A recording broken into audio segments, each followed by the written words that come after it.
Welcome back to Unsolved Mysteries, JonBenét's WebbTruths. Please like, share, subscribe, and hit the notification bell for updates. So the other day I stumbled across a YouTube video titled Conspiracy Theories That Keep Me Up at Night by a young lady named Haley Elizabeth. And she said something pretty interesting about the case. She said, Growing up, the family had a lot of money because the father, John, was like a multi-millionaire in business, which I was trying to look around what specifically he did in business, because I think that's so funny how we just accepted the fact that whenever someone's a multi-millionaire and then we're like, oh, how do you get your money? They're like, oh, business. And we just sit there like, oh yeah, that makes sense. He was a multi-millionaire just doing business, whatever that means. I don't know, owning a business, running a business, stocks. Either way, he had a lot of money. And Haley is absolutely correct. John Ramsey was a very successful businessman who made lots of money. And for the most part, people have just accepted that he got it by just doing business. But on tonight's episode of JonBenét's WebbTruths, titled Just Business, we will take a deeper dive into just exactly how and why his business was so successful. But first, I will have to provide a bit of history on the computer industry and the companies that formed that enabled Access Graphics to thrive, starting with a company named the Computing Tabulating Recording Company, which had a logo that looked like this, and then 13 years later changed to this. But for more on that, we go to a Wikipedia page on the history of IBM, which states, IBM was founded in 1911 in Endicott, New York as the Computing Tabulating Recording Company, CTR, and was renamed International Business Machines in 1924. They also tell us that now IBM is incorporated in New York and has operations in over 170 countries. And then they give the history of what is likely one of the first computer manufacturers, they say. In the 1880s, technologies emerged that would ultimately form the core of International Business Machines, IBM. Julius E. Pittrap patented the computing scale in 1885. Alexander Day invented the dial recorder in 1888. Herman Hollerith, who lived 1860 to 1929, patented the electric tabulating machine. And William Bundy invented a time clock to record a worker's arrival and departure time on a paper tape in 1889. On June 16, 1911, their four companies were amalgamated in New York State by Charles Ranlett Flint, forming a fifth company, the Computing Tabulating Recording Company, CTR, based in Endicott, New York. The five companies had 1,300 employees in offices and plants in Endicott and Binghamton, New York, Dayton, Ohio, Detroit, Michigan, Washington, D.C., and Toronto. So after forming in 1911 as Computing Tabulating Recording Company, they changed their name to International Business Machines in 1924. 23 years later, in 1947, their logo went from this to the more familiar IBM logo we know today. But moving away from computer manufacturers for a moment, there is an important defense contractor that I failed to mention in the prior episode, and that is Sanders Associates Incorporated. But the history reads, the company was founded in Waltham, Massachusetts in July 1951, formed by 11 engineers and scientists from Raytheon. Interesting. It was named for Radon C. Sanders Jr., one of the original 11 associates. It moved its operations to Nashua, New Hampshire in 1952, taking up a vacant mill building and restoring economic vitality to a city that had been devastated by the post-World War II departure of the textile industry from New England to the lower-cost American South. And the early 1950s was a perfect time to get into the defense contract business, because in the mid-1950s, an area known as the Santa Clara Valley in San Francisco, California would soon be known as Silicon Valley. And just in time, just a few years later in 1957, a young man named H. Ross Perot would leave the service and began working for the aforementioned IBM. 2 years later, in 1959, a company named California Computer Products Incorporated was founded in Anaheim, California. And then 3 years later, on June 27, 1962, that young man, H. Ross Perot, well, he had left IBM and started a business named EDS, or Electronic Data Systems Corporation. And while EDS was just starting, our good friends at IBM were making moves. As you will see back on our IBM Wikipedia page, where they state, in 1963, IBM employees and computers helped NASA track the orbital flights of the Mercury astronauts. A year later, it moved its corporate headquarters from New York City to Armonk, New York. The latter half of the 1960s saw IBM continue its support of space exploration, participating in the 1965 Gemini flights, 1966 Saturn flights, and the 1969 lunar mission. IBM also developed and manufactured the Saturn Saturn V's instrument unit and Apollo spacecraft guidance computers. They continue by stating, on April 7, 1964, IBM launched the first computer system family, the IBM System 360. It spanned the complete range of commercial and scientific applications from large to small, allowing companies for the first time to upgrade to models with greater computing capabilities without having to rewrite their applications. It was followed by the IBM Systems 370 in 1970. Together, the 360 and 370 made the IBM mainframe the dominant mainframe computer and the dominant computing platform in the industry throughout the period and into the early 1980s. But we need to stay back in the 1960s and go to 1965, when the first ever WAN or Wide Area Network was established. But back in America just 4 years later, in 1969, our good friends at IBM seem to have run into some trouble, as you will see from this Wikipedia page, which states, in 1969, the United States of America alleged that IBM violated the Sherman Antitrust Act by monopolizing or attempting to monopolize the general-purpose electronic digital computer system market, specifically computers designed primarily for business, and subsequently alleged that IBM violated the antitrust laws in IBM's actions directed against leasing companies and plug-compatible peripheral manufacturers. Shortly after, IBM unbundled its software and services, in what many observers believed was a direct result of the lawsuit, creating a competitive market for software. In 1982, the Department of Justice dropped the case as without merit, but it also states, also in 1969, IBM engineer Forrest Perry invented the magnetic stripe card that would become ubiquitous for credit card debit and ATM cards, driver's licenses, rapid transit cards, and a multitude of other identity and access control applications. IBM pioneered the manufacture of these cards, and for most of the 1970s, the data processing systems and software for such applications ran exclusively on IBM computers. So the fight for dominance in the computer industry was starting to roar. Even though 1969 was just the first year that the first internet message was ever sent, it was supposed to be login, but the computer crashed after the first 2 letters. And although semi-disappointing, in that same year of 1969, some folks from MIT, or the Massachusetts Institute of Technology, in conjunction with developers from General Electric and from AT&T, headed by these 2 men, Ken Thompson and Dennis Ritchie, worked on their computers at AT&T's Bell Laboratories and created what is known as Unix operating systems. But to get a better understanding of what an operating system even is, we turn to this cheesy 1980s AT&T promo video where they tell us, the programs which tell a computer how to switch a telephone call or compute a payroll or play an electronic game are called application software. There's another type of software, the programs which control the resources of the computer itself, the memory of the computer, the processing elements, and the terminals connected to the computer. This latter type of software is called an operating system. Another way of saying what an operating system is that it's a collection of programs which make the intricate hardware of the computer seem more simple and comprehensible from the point of view of an applications programmer, so that the applications programmers can create software more easily. We are trying to make computing as simple as possible. In the late 1960s, Dennis Ritchie and I realized that the then current operating systems were much too complex.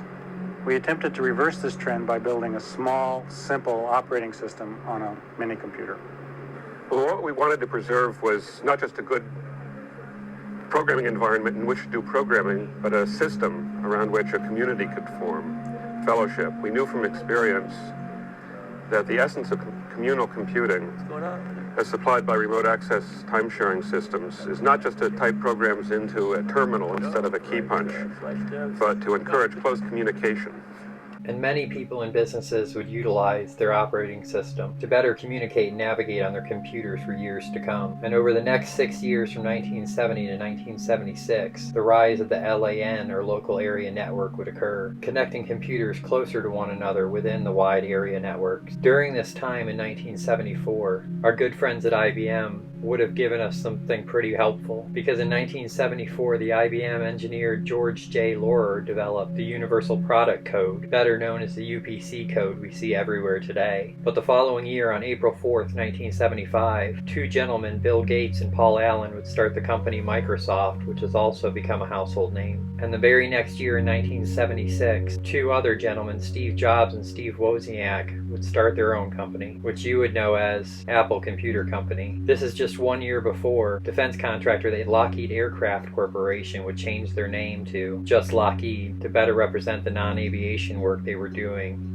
And then 3 years later, in 1980, Calcomp, which was just founded 21 years prior, would be purchased by Sanders Associates Incorporated, which had been around for 29 years. The following year, on January 20th, 1981, on the same day that President Carter was taken out of office and President Reagan was inaugurated, the 444-day Iran hostage situation would come to an end. And as I stated in my previous episode, they were rescued by an unlikely new American hero, that being none other than EDS CEO H. Ross Perot, which is documented further in a book written by Ken Follett titled On Wings of Eagles, which was also later turned into a made-for-TV movie. But 1981 was also a good year for our friends at IBM, as it states on their Wikipedia page. IBM and the World Bank first introduced financial swaps to the public in 1981 when they entered into a swap agreement. It also states that the IBM PC, originally designated IBM 5150, was introduced in 1981 and it soon became an industry standard. The following year, on February 24th, 1982, four gentlemen, Vinod Khosla, Andy Bechtolsheim, Bill Joy, and Scott McNealy, started their own company headed by Mr. McNealy, named Sun Microsystems, whom we'll get to know a lot more later in this episode. But this was just 1 year before. In 1983, the domain name system was born, giving us our .coms, .govs, .edus, and so on. That same year, Microsoft came out with their operating system Windows, and a man named John Ramsey starts a company in his Atlanta basement named TechSpec Distribution Company. And then just months later, on January 24th, 1984, Apple releases their new computer, the Macintosh. Also that year, the aforementioned H. Ross Perot sells his company EDS to GM for $2.5 billion, while John Ramsey's business TechSpec merges with another company to form Microsoft Incorporated, which appeared not to have worked out, and I believe he spoke about it in his April of 1997 Boulder police interview with Detective Steve Thomas. So Thomas says, "John, can you think back and I'll tell you, I feel in some aspects I know your life better than my own family's. But as far back as Microsoft and APG, the mergers to Access, is there anybody that's been stepped on or squeezed out?" John says, "Well, if I go way back, that is go back to the early 80s, I guess. We have formed a company with a group out of Syracuse and ran for a couple of years in Atlanta initially, closed down in a business loss, 150,000 maybe, something like that. And that was not a pleasant parting because it was some hurt feelings. That goes back for 25 years. Thomas says, "Well, we're willing to do whatever it takes. Is there a specific individual?" John says, "Well, the individuals were a guy named Herb Webb, W-E-B-B, and his partner, Charles Grosser." Thomas asks, "And are they still findable today?" John concludes,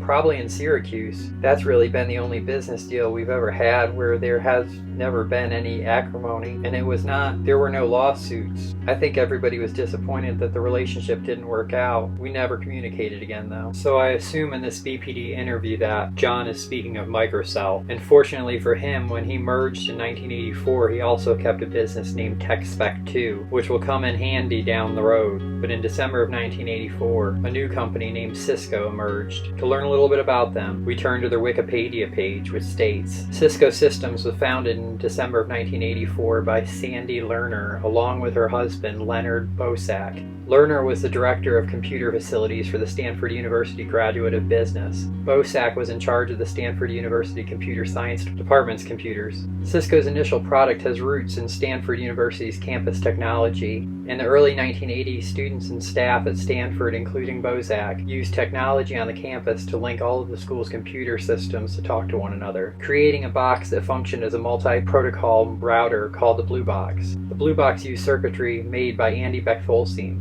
one of Sun Microsystems' four founders, and software that was originally written at Stanford by research engineer William Yeager, who would later work 5 years at NASA and 10 years for Sun Microsystems. But they conclude by stating, due to the underlying architecture and its ability to scale well, Yeager's well-designed invention became a key to Cisco's early success. But the Blue Box was not their only claim to fame. As their Wikipedia page also states, Cisco, officially known as Cisco Systems Incorporated, is an American multinational technology conglomerate corporation headquartered in San Jose, California. Integral to the growth of Silicon Valley, Cisco develops, manufactures, and sells networking hardware, software, telecommunications equipment, and other high-technology services and products. Cisco specializes in specific tech markets such as the Internet of Things, or IoT, domain security, video conferencing, and energy management, with leading products including WebEx, OpenDNS, Jabber, Duo Security, and Jasper. Cisco is one of the largest information technology companies in the world, ranking 63 on the Fortune 100 with $49 billion in revenue and nearly 80,000 employees. Then they reiterated its founding at Stanford and add, they pioneered the concept of a local area network, or LAN, being used to connect distant computers over a multi-protocol router system. So it was the founders of Cisco that had developed the local area networks, or LAN, while they were working at Stanford in the 70s. But back to the 80s to 1985, Steve Jobs, one of the founders of Apple, leaves the company with about $7 million to venture on. Meanwhile, over in Atlanta, Georgia, John Ramsey reverts back to his business TechSpec 2 and renames it ElectroSouth Incorporated. Meanwhile, his father-in-law, Donald Paw, starts his business Advanced Products Group Incorporated. In the following year, 1986, former Apple founder Steve Jobs starts a new venture when former EDS founder and CEO H. Ross Perot invests $20 million in him. Also that year, the Lockheed Corporation, which dates back to 1913, purchases Sanders Associates Incorporated, which was founded in 1951 and owned Calcomp, which dates back to 1959. But we now move forward to 1987, when the aforementioned Cisco ships out their first router, which looks humongous compared to what we have today. And Sun Microsystems makes a game-changing deal with AT&T, which we can learn more about on this Unix.org website, History and Timeline section,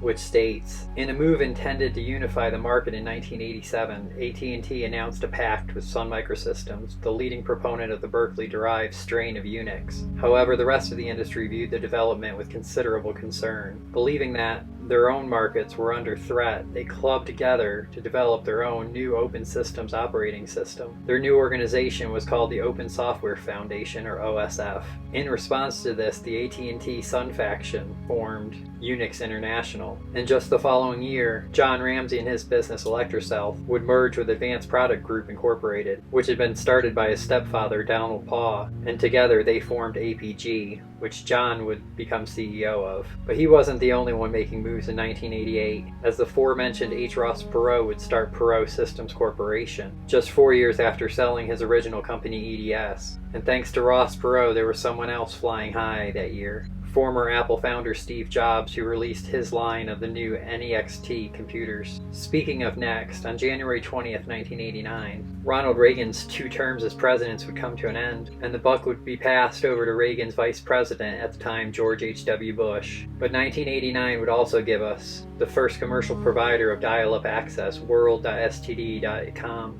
And also, according to this notorious December 21st Daily Camera article, which we will reference more to later, we also learn that Access was formed in 1989 from the merger of 3 companies: CAD Distributors Incorporated of Boulder, CAD Sources Incorporated of Piscataway, New Jersey, and Advanced Product Group of Roswell, Georgia. The following year, in 1990, Steve Jobs and his company NEXT released their workstations for $999, which is presumably a pretty good price in 1990 for a PC. And just in time, as that is also the time that English computer scientist Tim Berners-Lee invents HTML, or Hypertext Markup Language, which basically provides a structure for websites. And he did this at quite an interesting place called CERN in Switzerland, where they proudly boast where the web was born. But taking a closer look at CERN, we see that the outside is quite unique. And when you go inside, you see that it's a whole nother world with what I believe is a Hadron Collider. Yet on the outside, the extended property is said to be used as a particle accelerator. But getting back to the States, we go back to our December 96 Daily Camera article, which states, in 1990, Access posted $59 million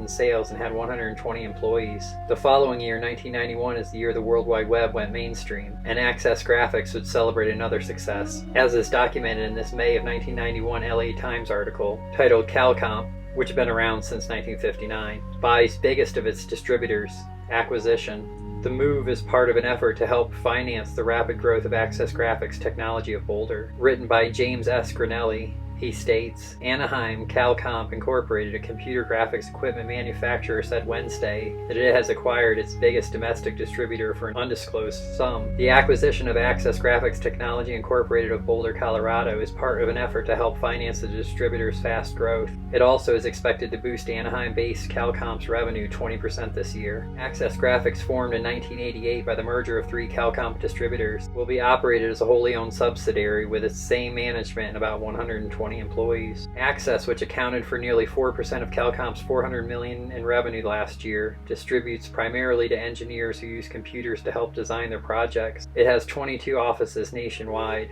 This is an attractive financial investment for us, said William P. Coneland, Calcomp president. They continue by stating, Access will post revenue of about $120 million for this year if sales continue at the current pace. As a result of the acquisition, Calcomp sales could be boosted by about $80 million for all of 1991. Calcomp is a subsidiary of the Lockheed Corporation since 1986, when Lockheed purchased Sanders, who bought Calcomp back in 1980. But they continue. Access Graphics was recently awarded a significant contract to carry Sun Microsystems' line of workstations based on the Unix operating system, but the distributor knew that it would not qualify for a bank loan to help finance the increased workload, Conlon said. Bank loans are very difficult to come by today, except for traditional low-risk investments, he said. And banks are touchy about whom they lend to because they're under such heavy regulatory control. Access, Conlon said, has a heavy demand for cash flow and a thin profit margin, as do most distributors. They knew they'd have a tough time getting a loan from a bank, he said.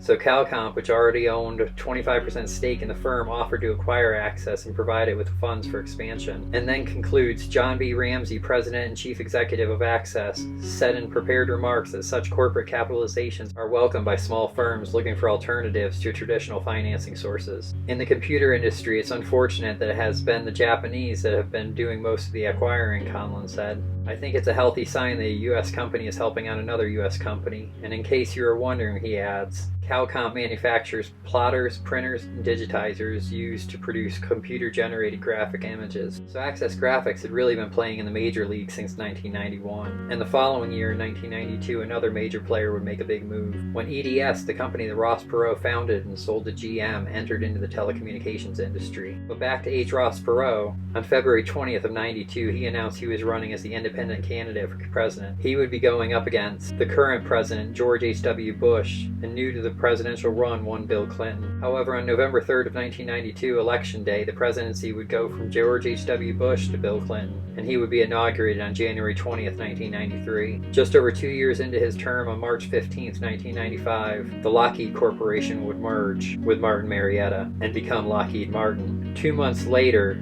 May 23, 1995, a developer by the name James Gosling, who worked at Sun Microsystems, developed a high-level programming language for Unix operating systems called Java. The competition was getting fierce when on August 24, 1995, Bill Gates and his company Microsoft releases their operating systems, Windows 95. And while that race is heating up, the following year, in 1996, the presidential race was campaigning with Republican Bob Dole running against the seated Democratic President Bill Clinton. But back for another stab at it, Ross Perot ran again in 1996. Although I'm sure, much to his chagrin, Clinton was re-elected on November 5th, 1996. The same year that our December 96 Daily Camera article tells us that although in 1990 Access posted $59 million in sales and had 120 employees, while revenues have grown about 1,600%, employment has grown about 358% to 550 employees. About 380 employees are in Boulder, 100 in Europe, 20 in Mexico, 12 in Canada, and some at warehouses in California and Pennsylvania. And yet, despite all of his successes in 1996, John Ramsey would face his greatest loss, when on Christmas night, in his beautiful Boulder home, an intruder came and viciously extinguished his young innocent daughter's life. But now that we have finished with what will hopefully be the last timeline for a while, let's look into exactly how Mr. Ramsey's business was so successful. And referencing back to our favorite December 96 Daily Camera article, in which author Tom Locke tells us that Access Graphics, a wholly owned subsidiary of Bethesda, Maryland-based Lockheed Martin Corporation, gets about 60% of its revenue from selling hardware and software from Sun Microsystems Incorporated of Mountain View, California.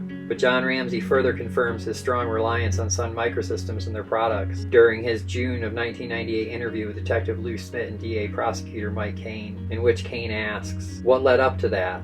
Ramsey says, well, expansion? We were growing. Sun Microsystems was a big part of our business. We were trying to develop some balance, develop new sources. One of the ways we could do that was to move geographically. So now that we know that Access gets 60% of its revenues from, and John said they were a big part of his business, let's take a closer look at Sun Microsystems and its frontman Scott McNealy, who tells us more about his business on this CBS special when he is asked. How big is Sun? How many people work here? We got 27,000 people worldwide, about $10 billion in revenue. 27,000, isn't that's just about what Microsoft has? Yeah. Everybody has heard of Microsoft. Everybody has not heard of Sun. Well, that's all right. We want computing to be invisible. And although trying to stay invisible, their servers and systems made quite an impression, as did their commercials such as this one. It has arrived. Listen to me. We have absolutely nothing to fear. We're never gonna survive this, none of us. Something so powerful. There's something wrong here. Something so advanced that it knows no boundaries. We've got to upgrade the server. It's our only chance. Sun Microsystems presents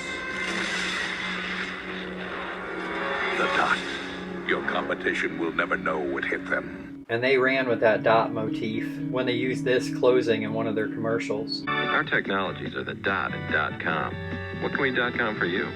And McNealy better explains it in this clip where he tells us. You must not send email out over the internet without running through a Sun server somehow, some way. And we don't even know it. You don't know it. And the whole idea is we want to make it so that you just don't care. And although we just aren't supposed to care, they take no qualms in telling us all they do in commercials such as this. Every day, Sun Microsystems touches the lives of hundreds of millions of people.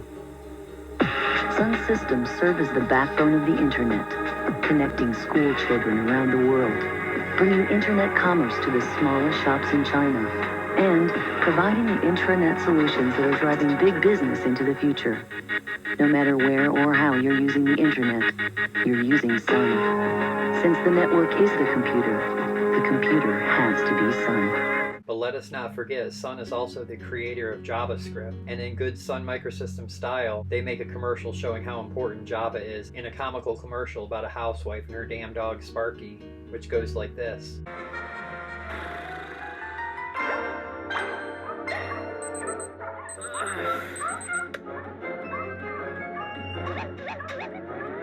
Good morning, it's doggy school, where an obedient dog is a good dog.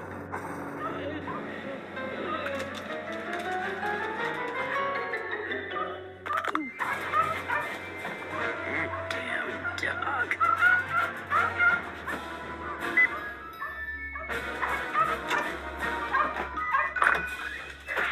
Okay, so what I'm hearing is if we change that section, we have got a deal. Yes, it's on its way to you.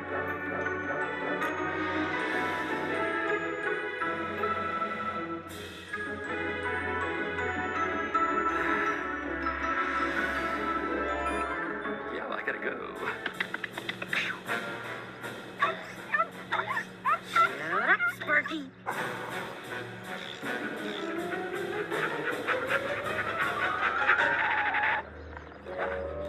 better bring that back here. Okay, you asked for it.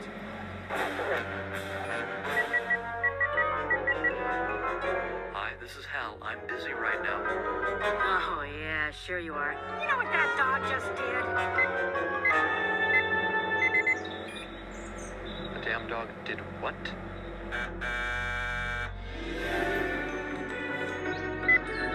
Ah, this is it. Let's see if we can get this thing delivered today.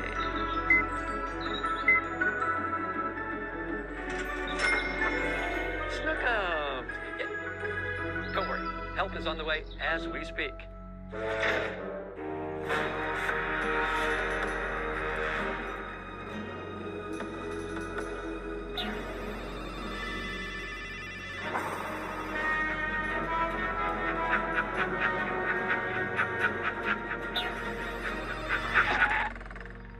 Nice doggy.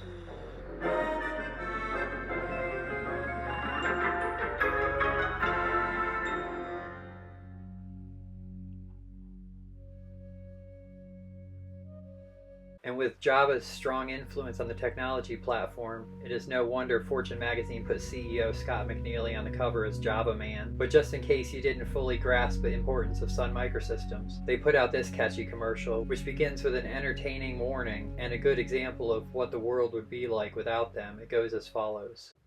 In accordance with the Lindbergh-Cox Global Transfer Act, this organization is required by the Department of Bureaus to present the following information. Your attention is appreciated. Every day, in places large and small, you'll find Sun innovations at work. Imagine what would happen if those technologies were no longer there. Without Java technology, the online marketplace where coffee beans are traded could disappear, along with your morning cup. The e-commerce site where you bought that nifty belt might not complete a transaction without software from Sun. Many doctors couldn't share information on drug interaction, so that pain you've been feeling could be the first signs of kidney failure. That wireless device that's become your lifeline to the world? Without Sun servers, you might never get that urgent email alerting investors to a massive stock sell-off. Your travels on the internet would be far less private. No integrated shipping networks to ensure that vital nuts and bolts for your office arrive. No remote monitoring of the systems of your building. In fact, without Sun, early warning radar systems could fail. An alien spacecraft could slip into our atmosphere unnoticed. So the next time you see someone from Sun Microsystems, take a moment to show your appreciation for all the big and little ways they make your life better. Thanks, son.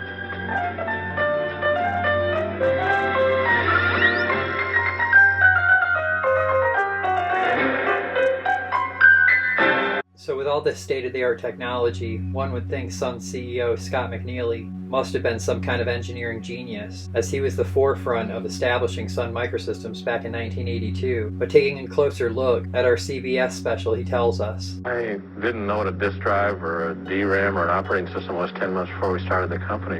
What McNealy did have was business in his blood. His father was a top executive at American Motors. Yeah, he was vice chairman, and I would sit down by the seat of his chair, by his chair, and I would just watch the stuff that he'd pull out of his briefcase. The stuff he'd throw away, I'd read. The stuff that he'd write notes on, I'd read and put into his briefcase for him. Other kids were playing doctor or fire chief, and you were playing businessman. Well, I wanted to see what he was doing. Is it true that you said, I'm never going to be like my father? He wasn't home enough. I didn't see him enough. I said I was never going to work as hard as my dad, and it's true. I work harder. And of course he depicts why he works so hard in a commercial as such. I'm fed up. I want to break down the barrier between the computers and marketing and sales. I want to break down the barrier between the computers and sales and engineering. I want to break down the barrier between the computers and engineering and finance. I want to break down the barrier. Well, at least I died trying.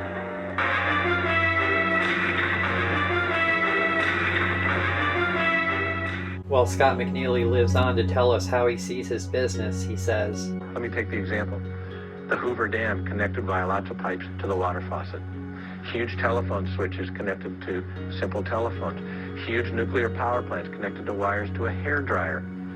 Now, why in the world shouldn't computing follow that same model? And following that model facilitated his ability to set up headquarters just outside of San Francisco in the notorious Silicon Valley, in a place they called Menlo Park, which is now the headquarters for Facebook. And the success of Sun Microsystems afforded him multiple nice homes. This is only one of dozens that he owned, and allowed him to throw extravagant events where he would act like a ham and make each event a historical night for many. But with his confidence came a bit of cockiness, as his competitive nature prompted commercials attacking his competitors, such as this one attacking Dell.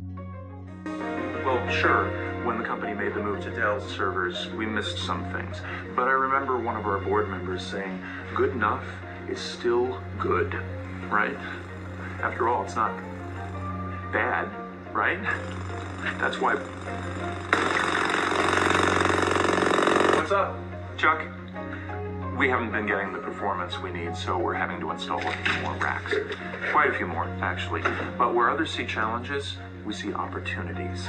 Example, reliability. When our system started failing at even higher rates than we'd anticipated, a lot of people said, chuck them. Lord knows they're cheap enough. But part of our mission statement, well, vision statement, really is more, that's values. Solution statement is to get maximum ROI out of all of our capital expenditures. That's why it's so important for us to find productive uses for all those dead servers. It's really amazing how our business has been transformed. With the excess heat from the Dell racks, every day feels like casual Friday. And powering a rather profitable little side business.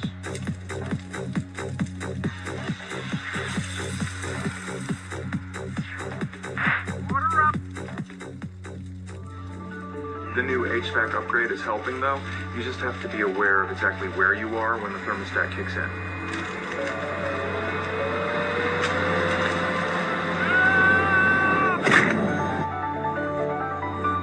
Compromises? A few minor ones, mostly in terms of performance and reliability, and manageability, and heat, and space. But overall, I'd say things are good. Enough. Okay, sorry, Chuck. I'm gonna get out. I'm gonna go to your place and do this.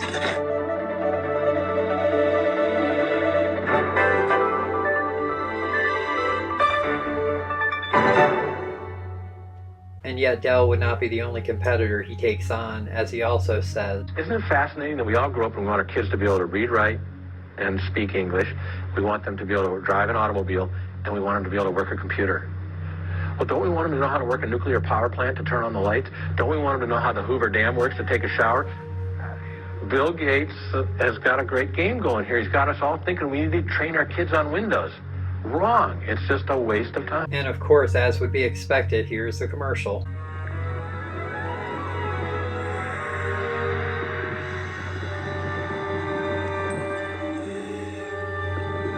In the sea, everything is connected to everything else. It is a network of individual organisms bound by the unifying force of the water itself. If we disrespect this openness and diversity, we do so at our own peril.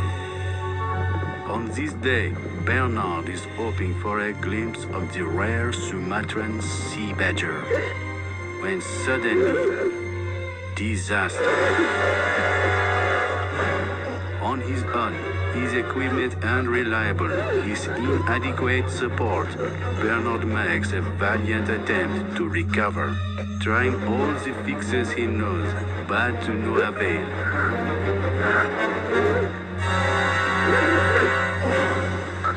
The last thing Bernard saw was not the depths of the blue sea, but the blue screen of death.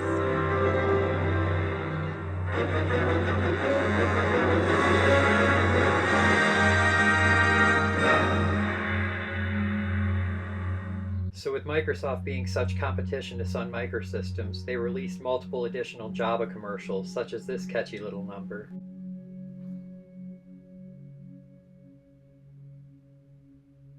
When my OS was first built, they called it DOS.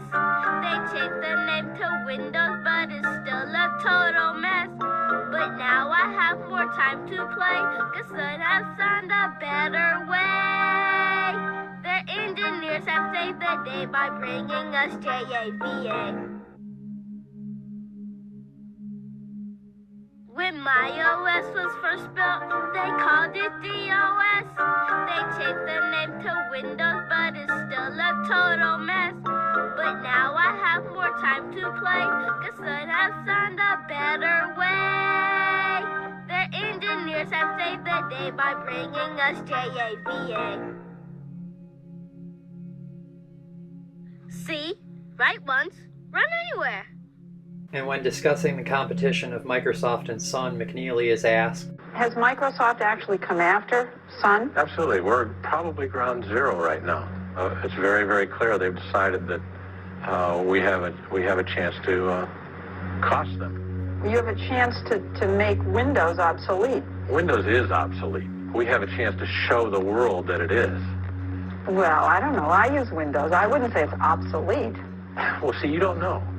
But in true Scott McNealy style, he depicts it in a commercial what he would do with Microsoft by depicting CEO Bill Gates as a boring, tired old computer that should be left on the curb. That video goes as follows. Da, da, da.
You'll try and rip off our source code?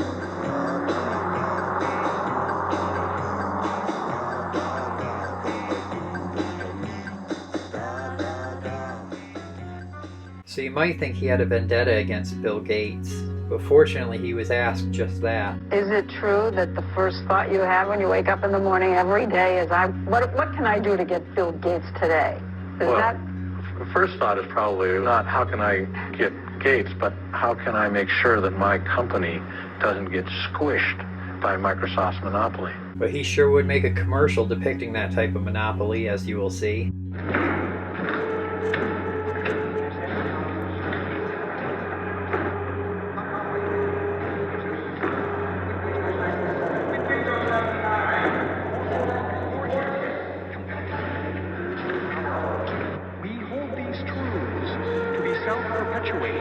More is more. True power is in the person, not the network. Fact, not art. Nothing succeeds like excess. And expanding, spoils our king.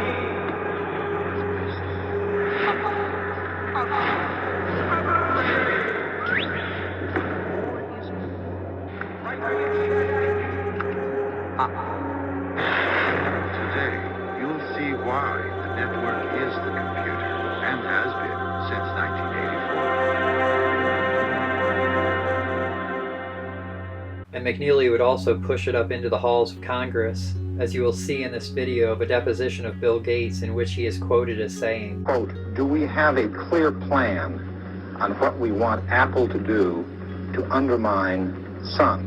Close quotes. Did you send this email, Mr. Gates, on or about August 8th, 1997? I don't remember sending it. Do you have any doubt that you sent it? No, it appears to be email I sent. How influential were you personally in persuading the government to go after Gates? I'd love to, go, Wow.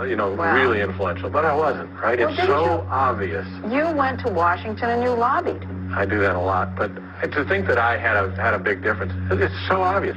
At 95% market share, you have a monopoly. You went and argued with the government like you're arguing right now. You said, this is a monopoly, don't you get it? I think the value that I add is that I can put it in English, and I think that helped. Here's what Microsoft says.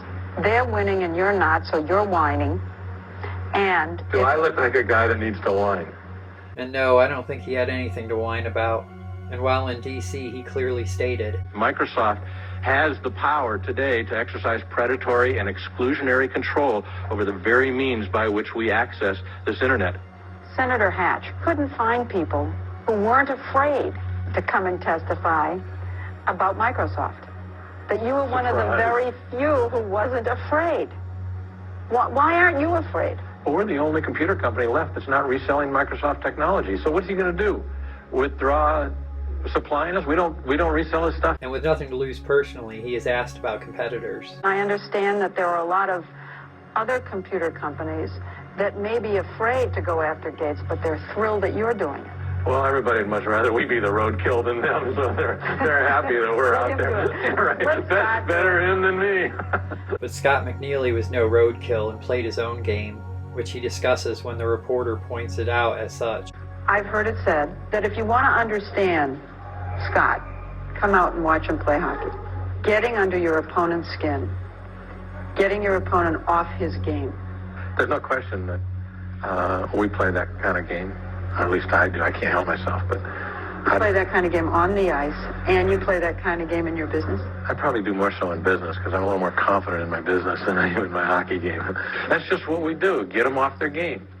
And so we're trying to get Microsoft off their game. So now that we know more about the arena that John Ramsey and Scott McNealy were operating in, I would like to conclude this episode with another business that got knocked off its game. Just shortly after that infamous Christmas holiday in 1996 when John Ramsey lost his precious innocent daughter, Jonbenet. But for more on the other business which appears to have been knocked off its game, we turn back to our old familiar Daily Camera article, which stated, Access is one of 2 distributors for Sun in the United States that is authorized to sell to resellers which get customer support from Access and selling to end users. But to find out who the other authorized distributor of Sun products in the United States is, we turn to this prior Tom Locke Daily Camera article written on October 8, 1996, titled Access Graphics Sales Soar. Distributor of hardware and software has grown nearly 2,000% since 1990, in which they state, the other authorized distributor is Merisel Incorporated of El Segundo, California. And to find out their fortune, we turn to a webpage crn.com with an article titled Merisel Says Bye-Bye to IT Distribution, which was written August 16, 2004 by a man named Scott Campbell, who states the following. Merisel was founded in 1980 as Softcell Computer Products, a software distributor. In April 1990, it merged with